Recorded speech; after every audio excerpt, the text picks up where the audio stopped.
Peter, let's begin at the beginning. You were born in Newcastle on Tyne on the 29th of May 1929. Correct. I think you were the only child in the family. That's correct. And I would like you to begin by telling us something about the parental influence in these early years. I think your father was a sound engineer with the BBC, and your mother was also very involved in your own personal education at an early age. Yes, that's true. I mean, the reason I was born in Newcastle upon Tyne was that my father joined the BBC really near its beginning, and was told if he wanted a job as an engineer, he should go and help set up the North Eastern Regional Organisation in Newcastle. And some years later, I was born there. My mother was certainly a strong influence in my early education, because I was, as a small child, I was my health wasn't very good. I suffered from asthma, and I had bouts of bronchitis, pneumonia, the rest of it in the days before antibiotics. So I didn't go to school until the age of 6, rather than the normal 5, because my mother convinced the local authorities that she had done the teaching at home already. So by the time I went to school at the age of 6, I was ahead of the kids in that school in reading, writing, and basic arithmetic, and so on. Mm-hmm. My father's influence was really indirect, because I think he was frankly rather scared of children, and we began to interact much better when I got into my teens. But on his bookshelves, he had all the textbooks that he'd used as a student of engineering at Bristol University just after the 1418 war, and they included quite a few mathematics books. So by raiding his bookshelf, I taught myself a whole lot of mathematics, arithmetic, algebra, trigonometry, and so on, before I met it in high school. And also he had the 19th century classic text on physics, the treatise on natural philosophy, written by the two professors of natural philosophy at the Universities of Edinburgh and Glasgow. At Glasgow, William Thompson, later Lord Kelvin, and in Edinburgh, Peter Guthrie Tate. Just before I got my PhD, I was awarded a prestigious so-called senior studentship by the Royal Commission for the Exhibition of 1851, which was a very flexible kind of studentship. Really, it should have been called a fellowship at the postdoc level, and I used that to move to Edinburgh, which by then was the place where Nicholas Kemmer had succeeded Max Born, as you've heard from Howie, and I could go to Edinburgh, be taken on as a fellow there, because I was bringing my own money with me. I didn't cost them anything in the first year I was there.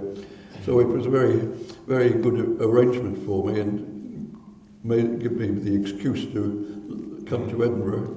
How do we go about encouraging more young people, whether male or female, to study STEM subjects? I mean, could we use role models like, what was her name again, Fabiola Gianotti, who is now the director of CERN, and she led the team looking for the Higgs boson, the experimental team. Well, I hope they're providing role models effectively. They're doing their best.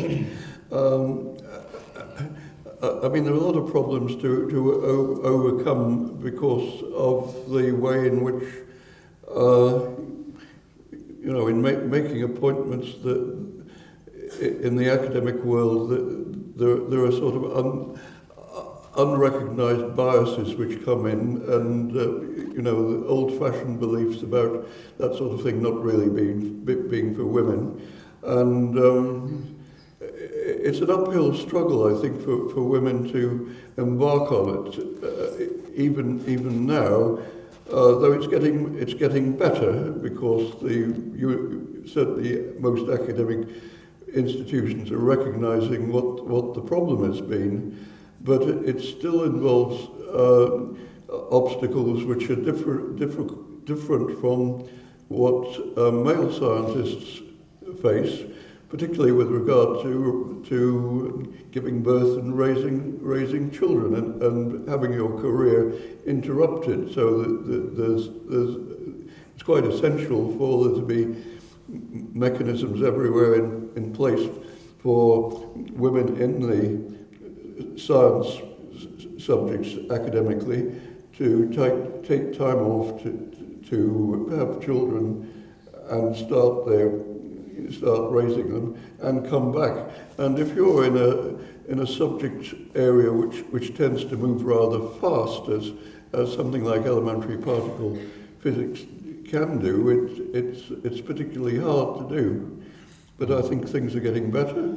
And apart from Fabiola Ginotti becoming the Director General of CERN, I mean, there are other people, others in this country providing the example.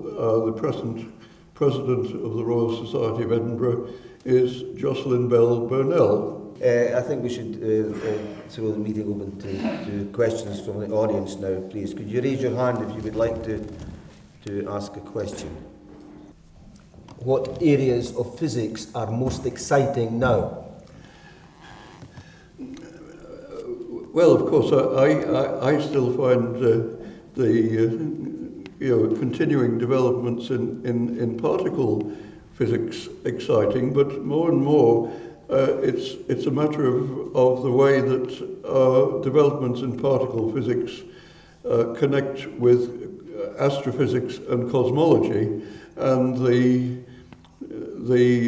certainly some of the more exciting hoped for next discoveries at the LHC at CERN would, if they realized, make that connection clearer, because the next kind of theoretical idea which might be confirmed is something which goes under the name of supersymmetry, which enables theorists to